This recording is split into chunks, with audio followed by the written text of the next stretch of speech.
Saludos mis queridos amigos y hermanos del mundo hispano.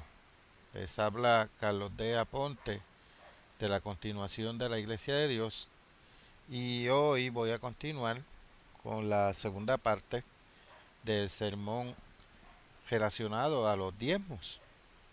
Y la vez pasada nos quedamos en la escritura de Gálatas capítulo 6, versículos 6 al 10. Por favor, vayamos allí. Vamos a repasar esto aquí. Y dice, el que es enseñado en la palabra, haga partícipe de toda cosa buena al que lo instruye. No os engañéis, Dios no puede ser burlado, pues todo lo que el hombre sembrare, eso también segará.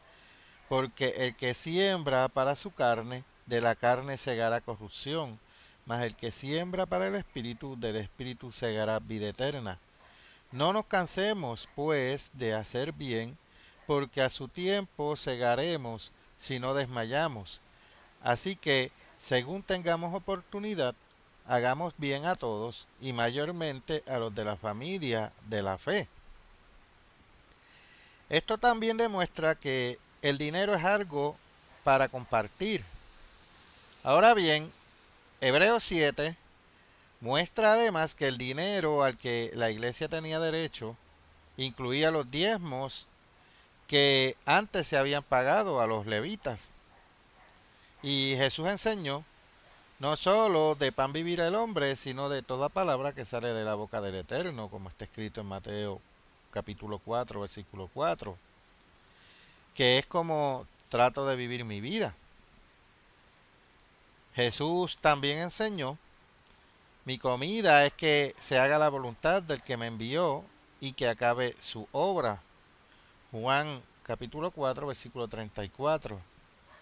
No deberíamos estar en los negocios de nuestro Padre como dijo Jesús en Lucas capítulo 2 versículo 49.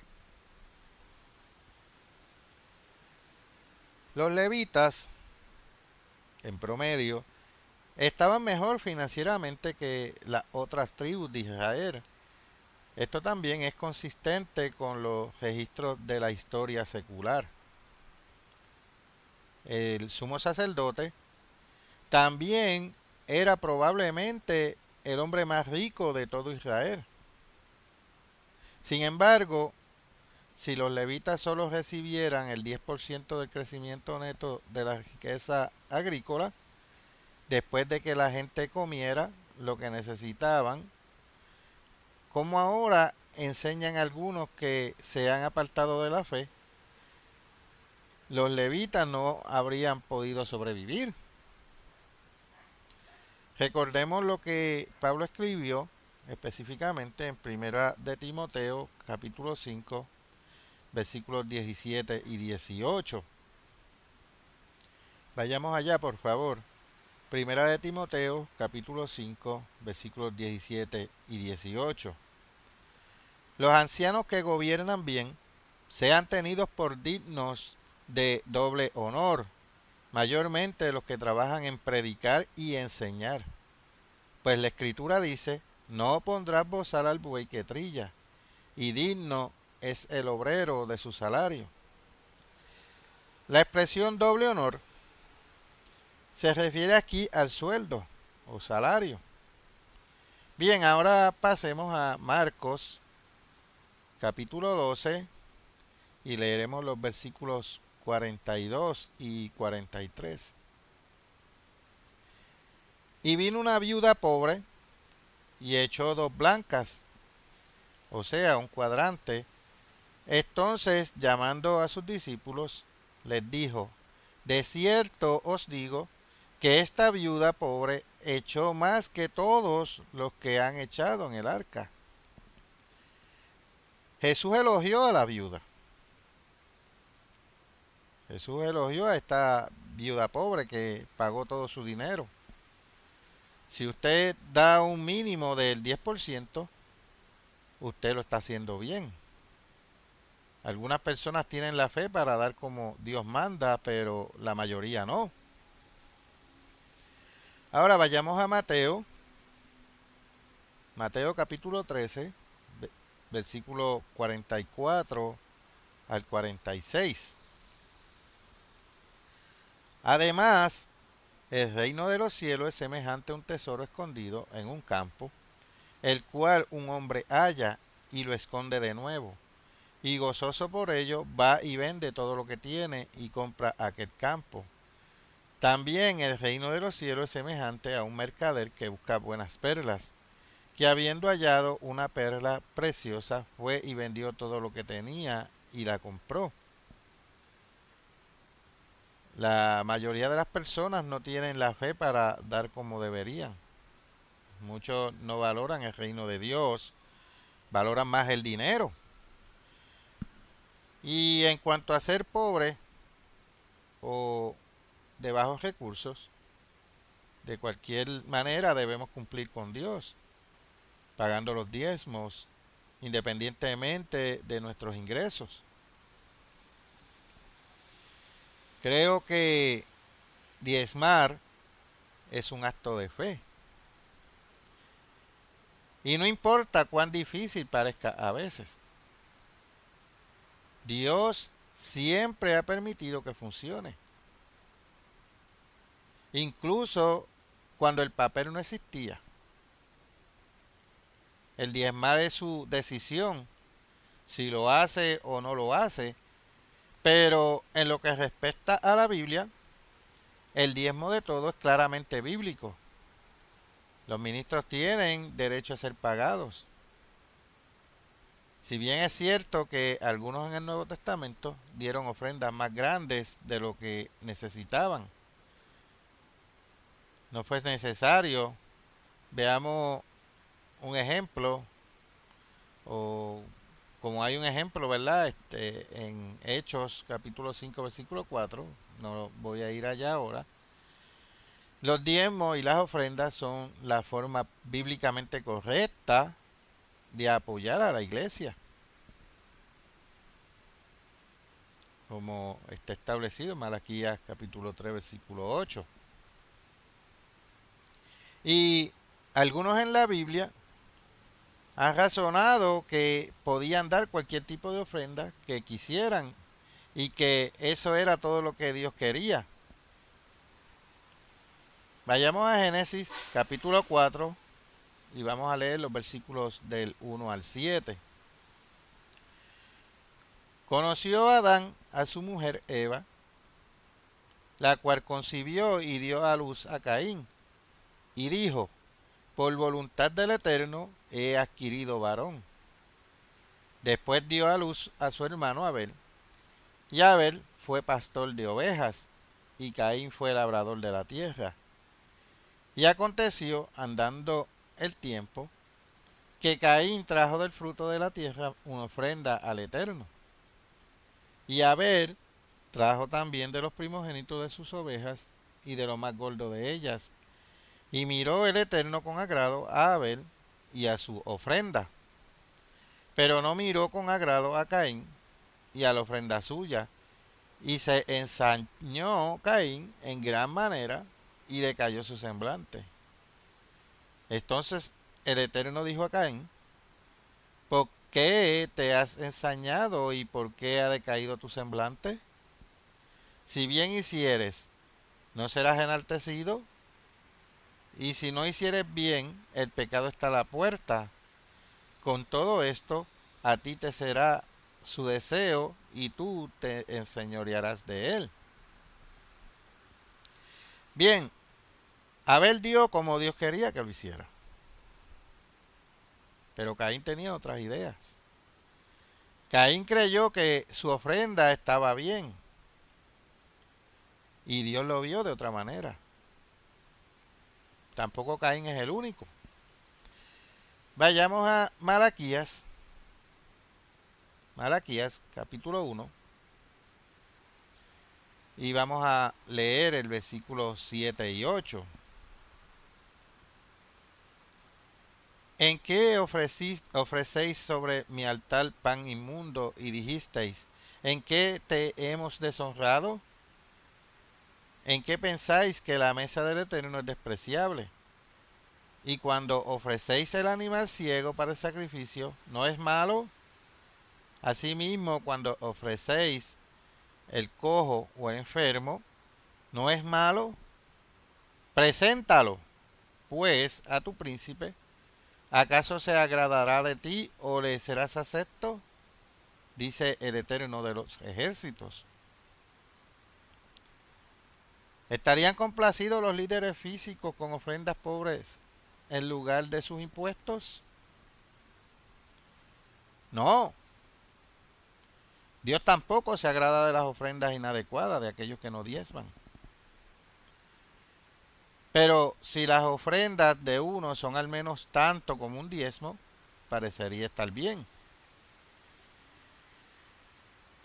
Y otros afirman que el diezmo no es un tema del Nuevo Testamento.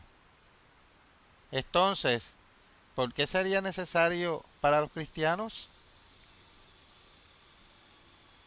Los términos diezmo, diezmar o dar un décimo aparecen 10 veces en el Nuevo Testamento, por lo que es un tema del Nuevo Testamento. Pasemos a Mateo, capítulo 23, versículo 23. ¡Ay de vosotros, escribas y fariseos, hipócritas! Porque diezmáis la menta y el eneldo y el comino, y dejáis lo más importante de la ley, la justicia, la misericordia y la fe. Esto era necesario hacer sin dejar de hacer aquello. Ahora Lucas capítulo 11, versículo 42. Mas ay de vosotros fariseos, que diezmáis la menta y la ruda y toda hortaliza, y pasáis por alto la justicia y el amor de Dios. Esto os era necesario hacer sin dejar aquello.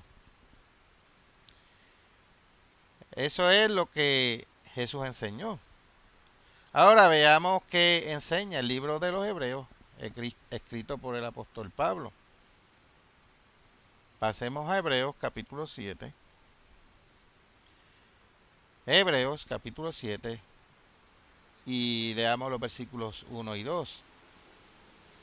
Porque este Melquisedec, rey de Salem, sacerdote del Dios Altísimo, que salió a recibir a Abraham, que volvía de la derrota de los reyes, y le bendijo, a quien asimismo dio a Abraham los diezmos de todo, cuyo nombre significa primeramente rey de justicia y también rey de Salem, esto es, rey de paz. Bajando a los versículos 8 al 12. Y aquí ciertamente reciben los diezmos hombres mortales, pero allí uno de quien se da testimonio de que vive. Y por decirlo así, en Abraham pagó el diezmo también Leví, que recibe los diezmos, porque aún estaba en los lomos de su padre cuando Melquisedec le salió al encuentro. Si pues la perfección fuera por el sacerdocio levítico, porque bajo él recibió el pueblo la ley, ¿qué necesidad habría aún de que se levantase otro sacerdote según el orden de Melquisedec y que no fuese llamado según el orden de Aarón? Porque cambiado el sacerdocio, necesario es que haya también cambio de ley. Bien, ¿se trata de un cambio para que el ministerio reciba el dinero en lugar de los levitas? Sí. Vayamos a Primera de Corintios, capítulo 9, y leamos los versículos 13 y 14. ¿No sabéis que los que trabajan en las cosas sagradas comen del templo y que los que sirven al altar del altar participan? Así también ordenó el Señor a los que anuncian el Evangelio, que vivan del Evangelio. Si todavía no está seguro de si debe diezmar, también puede preguntarse, ¿Dios espera que los cristianos den menos que los israelitas carnales? Aquí otra afirmación que hacen otros. Oh, no es necesario diezmar porque la puerta abierta para proclamar el Evangelio ha sido cerrada. No hay ninguna escritura que diga que no se proclame el Evangelio. No hay escritura que diga que la puerta para proclamar el Evangelio pueda ser cerrada por cualquier hombre, como está escrito en Apocalipsis 3, versículo 7. No hay ninguna escritura que diga que Jesús ha cerrado o cerrará la puerta. Ahora vayamos a Mateo capítulo 24 y leamos el versículo 14. Y será predicado este evangelio del reino en todo el mundo para testimonio a todas las naciones y entonces vendrá el fin. El fin aún no ha llegado. Por lo tanto, el evangelio aún debe ser predicado. Y aquí otra afirmación que hacen. Incluso si el diezmo se menciona en la Biblia, los diezmos múltiples no lo son. Son una invención de Herbert Armstrong. ¿Por qué tenemos que escuchar lo que él inventó? Primeramente, Herbert Armstrong no inventó el concepto de diezmos múltiples.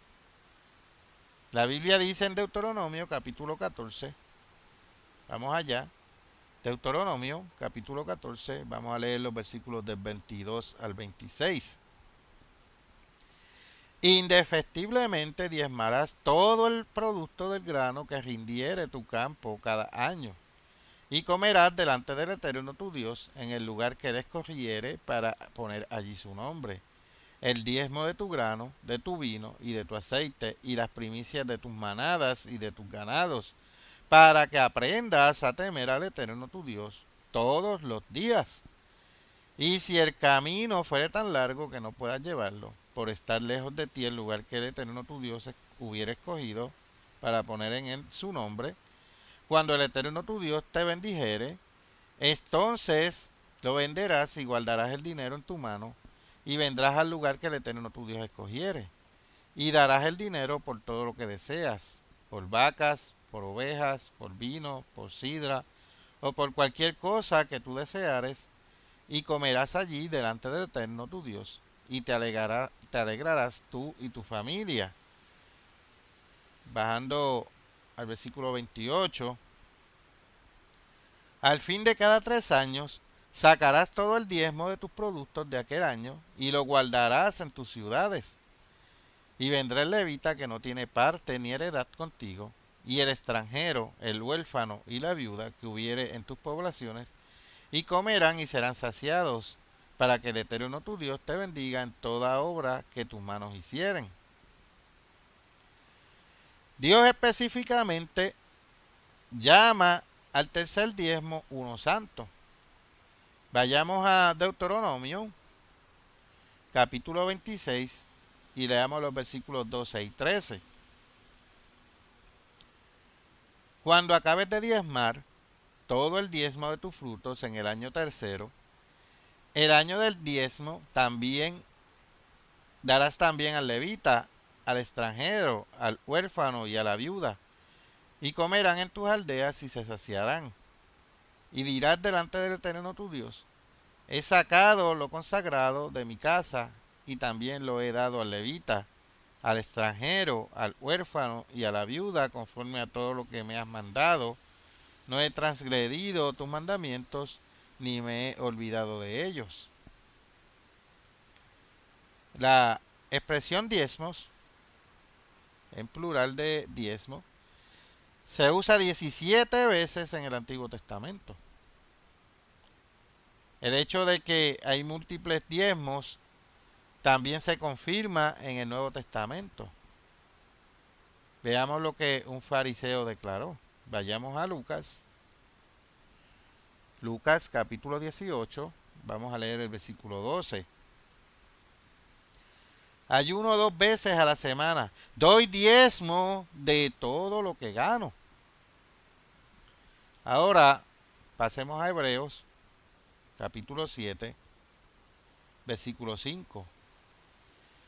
Ciertamente los que de entre los hijos de Leví reciben el sacerdocio tienen mandamiento de tomar del pueblo los diezmos según la ley, es decir, de sus hermanos, aunque estos también hayan salido de los lomos de Abraham.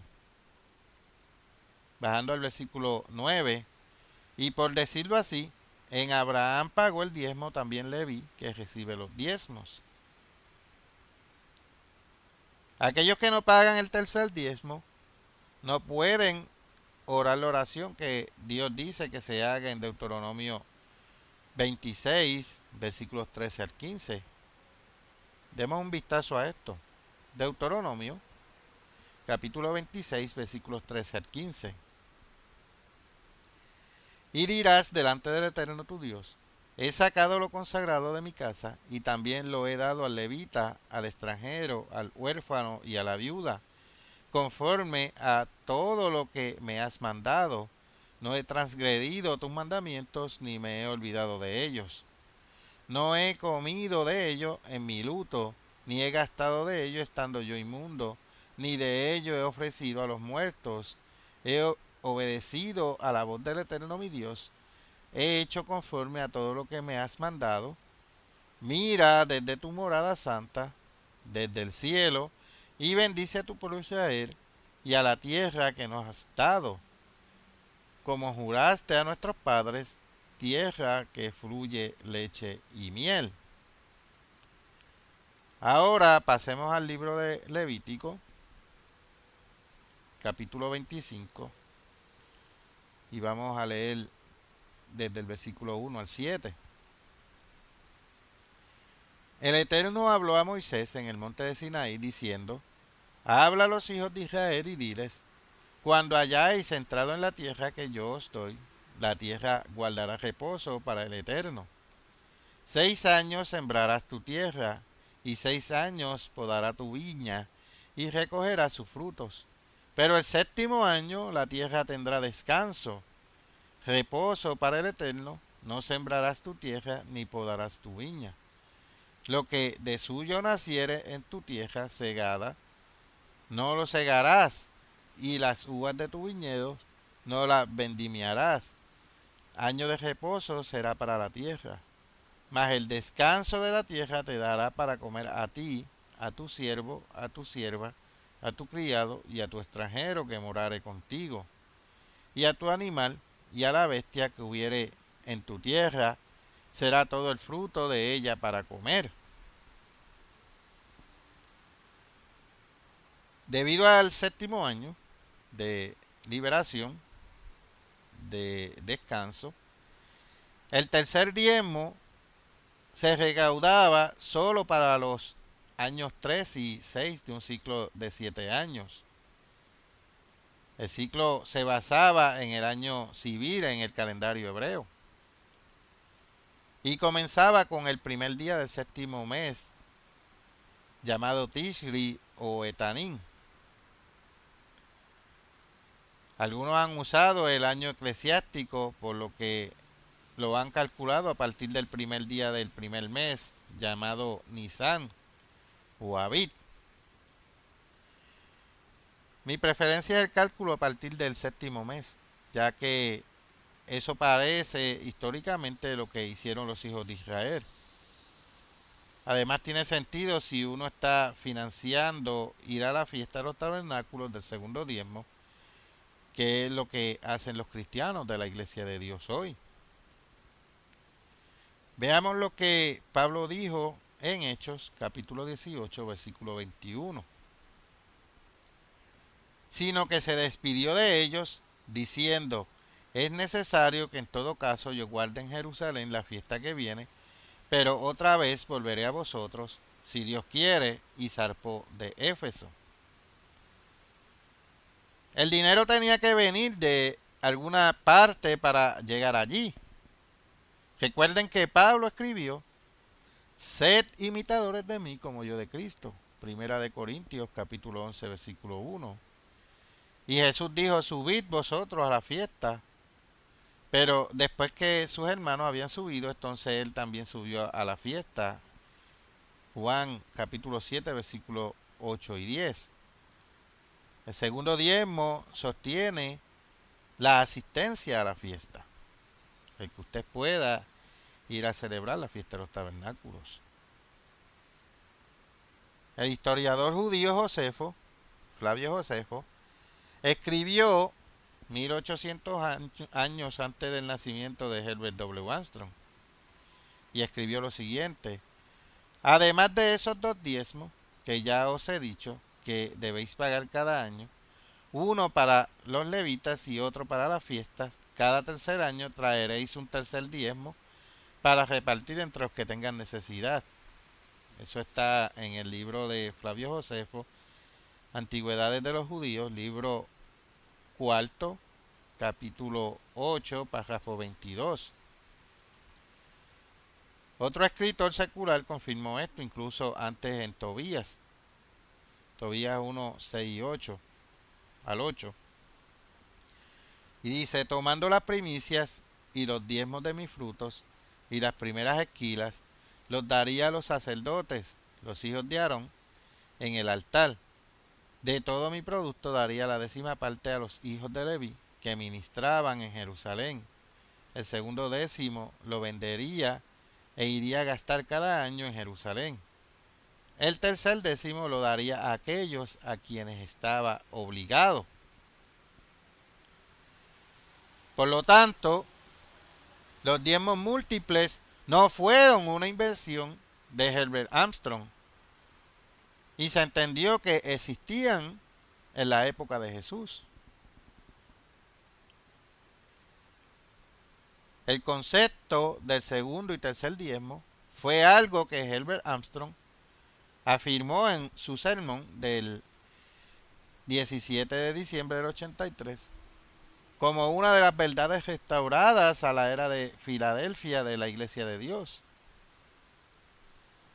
Afirmó que esta era una de las verdades que la era de Sardis no tenía, pero que al menos una de las eras anteriores de la Iglesia de Dios tenía.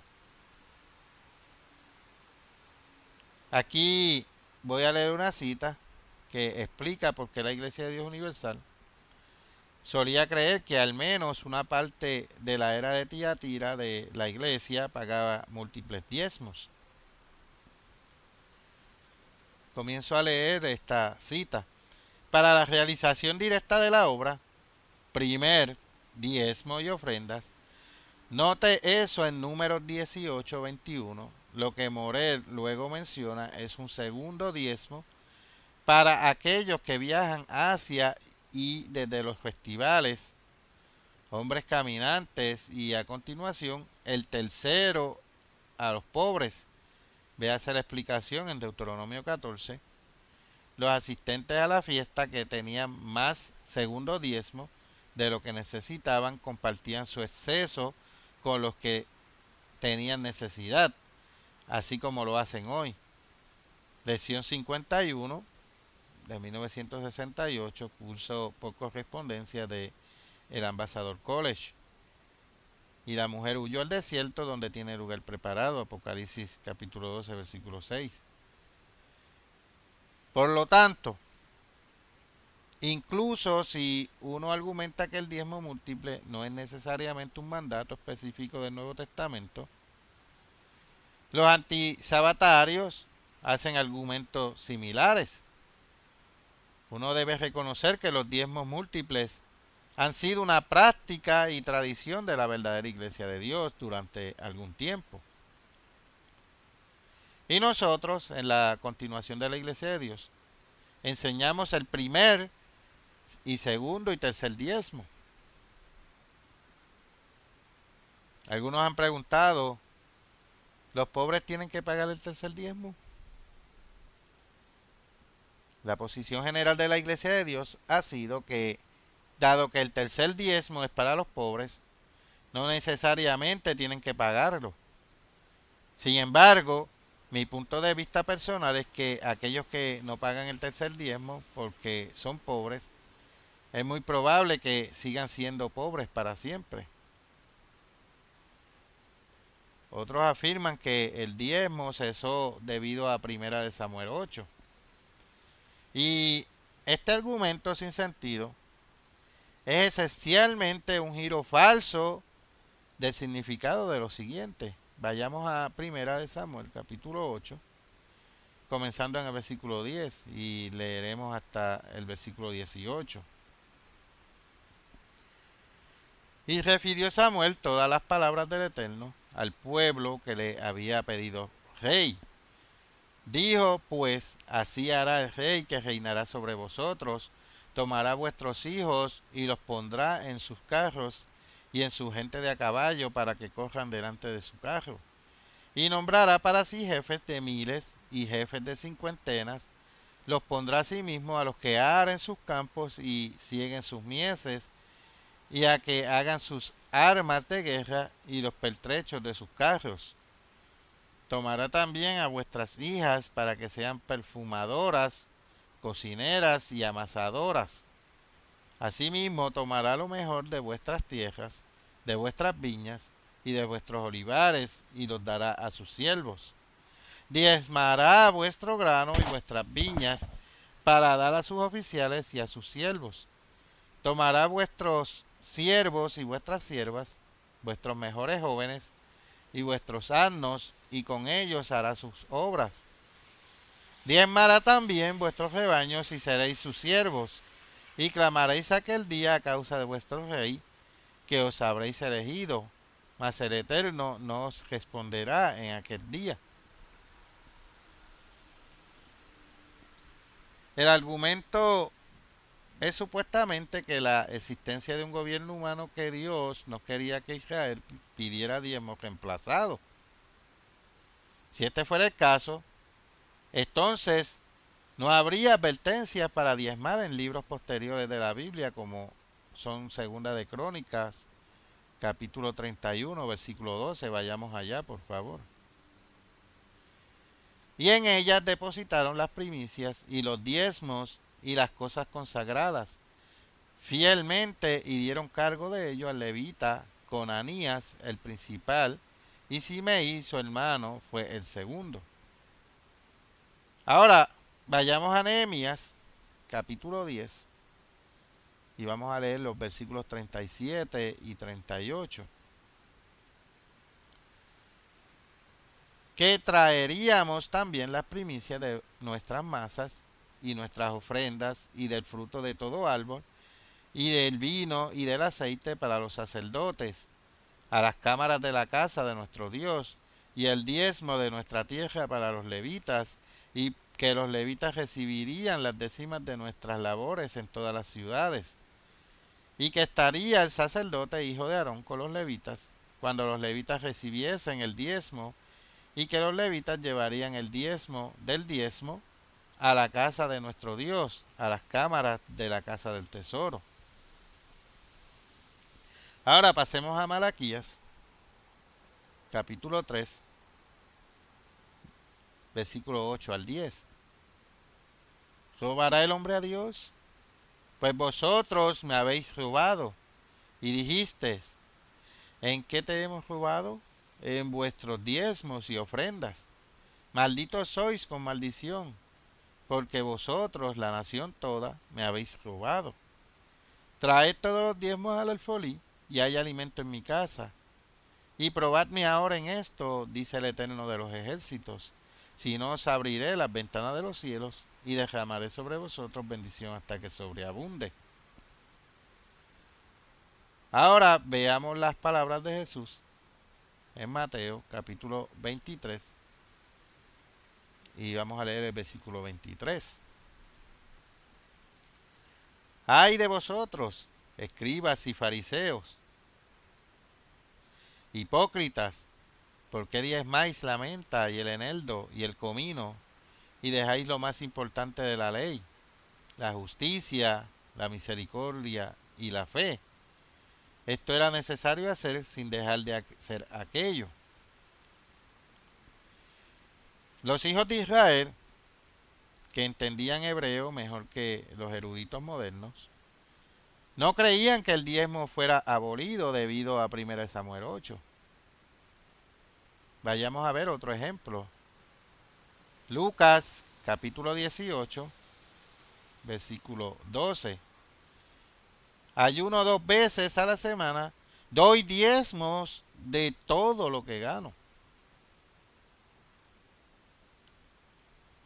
Ustedes ven que dice diezmos en plural, refiriéndose a los 3 diezmos.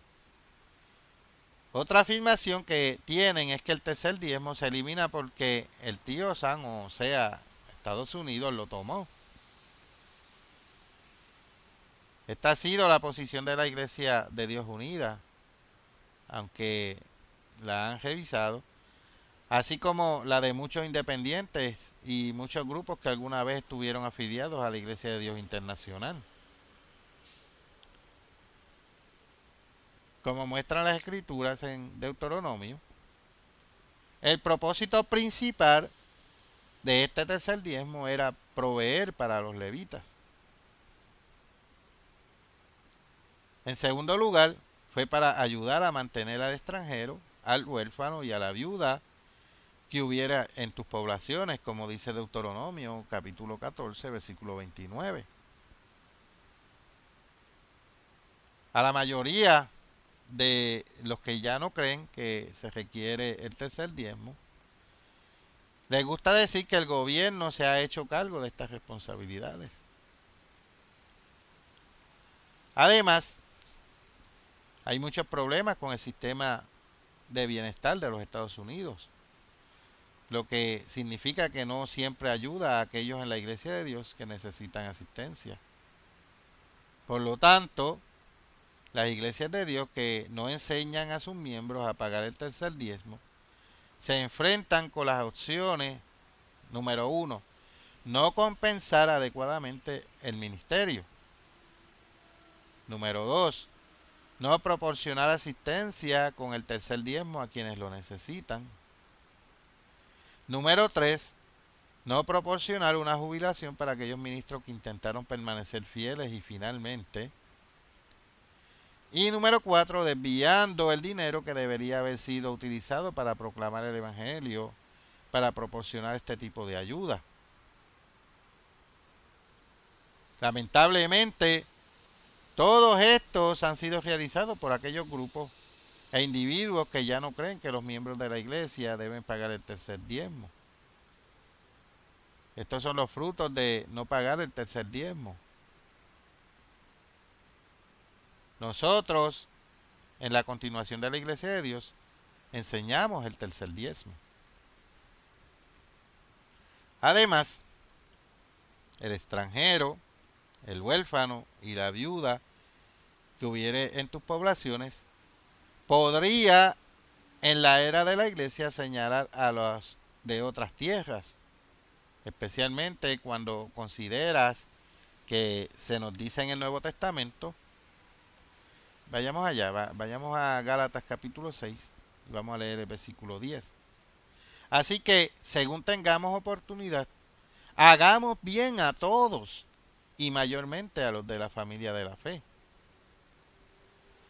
En la continuación de la Iglesia de Dios, apoyamos a los pobres, los huérfanos y las viudas en varias partes de África. Necesitan ayuda que el gobierno de los Estados Unidos no brinda ni brindará. Curiosamente, Jesús abordó el tema específico de la sustitución monetaria con los fariseos. Pasemos a Mateo capítulo 5, Mateo capítulo 15, versículos 3 al 9.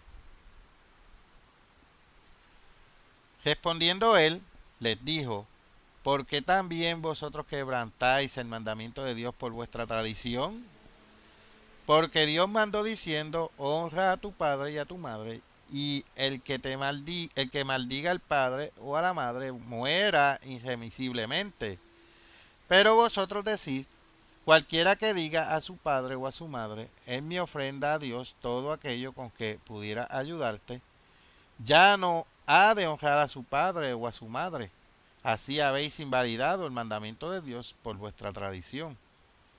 Hipócritas, bien profetizó de vosotros Isaías cuando dijo: este pueblo de labios me honra, mas su corazón está lejos de mí, pues en vano me honran, enseñando como doctrinas mandamientos de hombres.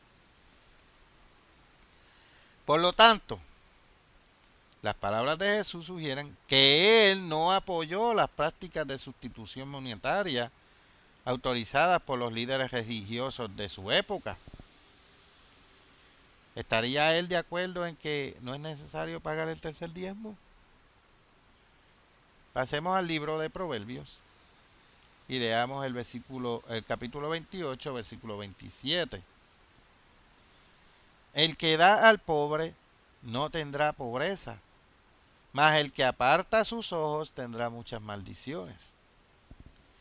Y este versículo es para aquellos que no pagan el tercer diezmo, que pueden meditar sobre ello como regla general. Es apropiado tomar los recursos que deberían usarse para proclamar el Evangelio y en cambio usarlos para propósitos del tercer diezmo. El libro de los Hechos sugiere que no lo es. Vayamos a Hechos capítulo 6, versículos 1 al 4. En aquellos días, como creciera el número de los discípulos, hubo murmuración de los griegos contra los hebreos, de que las viudas de aquellos eran desatentidas en la distribución diaria. Entonces los 12 convocaron a la multitud de los discípulos y dijeron: no es justo que nosotros dejemos la palabra de Dios para servir a las mesas. Buscad, pues, hermanos, de entre vosotros a 7 varones de buen testimonio y llenos del Espíritu Santo y de sabiduría, a quienes encarguemos de este trabajo. Y nosotros persistiremos en la oración y en el ministerio de la palabra. Esto nos sugiere que la obra no debería ser afectada por ese propósito, sino que los gentiles todavía necesitaban proveer para las viudas en los tiempos del Nuevo Testamento. Además, muestra que la mayor parte del dinero de una iglesia no es solamente para ayudar a los pobres, pero también agregaría que esto no significa que se debe usar muy poco dinero para este propósito, para este fin. Y alguien escribió, tratando de justificar el no brindar apoyo a los africanos pobres. Se refirió a Juan, capítulo 12, versículo 8, veamos eso. Pero comencemos con el versículo 4. Y dijo uno de sus discípulos, Judas Iscariote, hijo de Simón, el que le había de entregar: ¿por qué no fue este perfume vendido por 300 denarios y dado a los pobres? Pero dijo esto, no porque se cuidará de los pobres, sino porque era ladrón y teniendo la bolsa sustraía de lo que se echaba en ella. Entonces Jesús dijo: déjala, para el día de mi sepultura ha guardado esto, porque a los pobres siempre los tendréis con vosotros, mas a mí no siempre me tendréis. En cuanto a ayudar a los pobres, observen que es una cosa que los apóstoles originales instruyeron a Pablo que hiciera. Pasemos a Gálatas capítulo 2, versículos 7 al 10. Gálatas capítulo 2, versículos 7 al 10. Antes, por el contrario, como vieron que me había sido encomendado el evangelio de la incircuncisión, como a Pedro el de la circuncisión, pues el que actuó en Pedro para el apostolado de la circuncisión, actuó también en mí para con los gentiles. Y reconociendo la gracia que me había sido dada, Jacobo, Cefas y Juan, que eran considerados como columnas, nos dieron a mí y a Bernabé la diestra en señal de compañerismo, para que nosotros fuésemos a los gentiles y ellos a la circuncisión. Solamente nos pidieron que nos acordésemos de los pobres, lo cual también procuré con diligencia hacer. Noten que Pablo ya se dio cuenta de que se debía llevar a cabo la entrega del evangelio y el apoyo a los pobres. Ayudar a los pobres era algo que los líderes cristianos debían hacer. Pero, por supuesto, sin dejar de hacer el trabajo, sin dejar de hacer la obra. En el Nuevo Testamento se enseña, vayamos allá en Romanos capítulo 4, versículo 3, porque, ¿qué dice la Escritura? Creyó Abraham a Dios y le fue contado por justicia. ¿De verdad cree usted en Dios? Abraham pagó diezmos. Noten algo del Antiguo Testamento. Vayamos a Salmos, capítulo 37, versículo 25. Joven fui y he envejecido, y no he visto justo desamparado, ni su descendencia que mendigue pan. Abraham es considerado el padre de los fieles. Vayamos a Romanos, capítulo 4. Vamos a leer el versículo 16. Por tanto, es por fe, para que sea por gracia, a fin de que la promesa sea firme para toda su descendencia, no solamente para la que es de la ley, sino también para la que es de la fe de Abraham, el cual es padre de todos nosotros. Ahora, pasemos a Gálatas, capítulo 3, versículo 7. Sabed, por tanto, que los que son de fe, estos son hijos de Abraham. Él diezmó y fue contado como justo. ¿Puede usted creerle a Dios? ¿Tiene fe en su palabra? Muchos quieren racionalizar o inventar excusas de que por qué no deben diezmar o por qué esperan que la Biblia no les exija diezmar. Muchos están convencidos de que no pueden pagar el diezmo. Muchos tienen demasiado miedo de andar por fe y no por vista, como está escrito en 2 Corintios capítulo 5, versículo 7. Las personas necesitan decidir si obedecerán a Dios o no. Vayamos a Santiago capítulo 1 y vamos a leer los versículos 22 al 25. Pero sed hacedores de la palabra y no tan solamente oidores, engañándoos a vosotros mismos. Porque si alguno es oidor de la palabra, pero no hacedor de ella, este es semejante al hombre que considera en un espejo su rostro natural. Porque él se considera a sí mismo y se va, y luego olvida cómo era. Mas el que mira atentamente la perfecta ley, la de la libertad, y persevera en ella, no siendo oidor olvidadizo, sino hacedor de la obra, éste será bienaventurado en lo que hace. La Biblia promete bendiciones para los hacedores. La Biblia promete específicamente bendiciones a los que diezman. No sea usted principalmente un oyente que se engaña a sí mismo con falsos razonamientos, como dijo Jesús, tener fe en Dios, en Marcos 11:22. Para Dios todo es posible, Mateo 19:26. Diezme. Y concluyo este sermón con esta escritura. Pasemos a 2 de Corintios, capítulo 9, versículo 7. Cada uno dé como propuso en su corazón, no con tristeza, ni por necesidad, porque Dios ama al dador alegre. Hasta aquí este sermón. Ha sido un placer volverme a dirigir a ustedes por este medio. Les habló Carlos D. Aponte de la Continuación de la Iglesia de Dios. Hasta la próxima, mis queridos amigos y hermanos.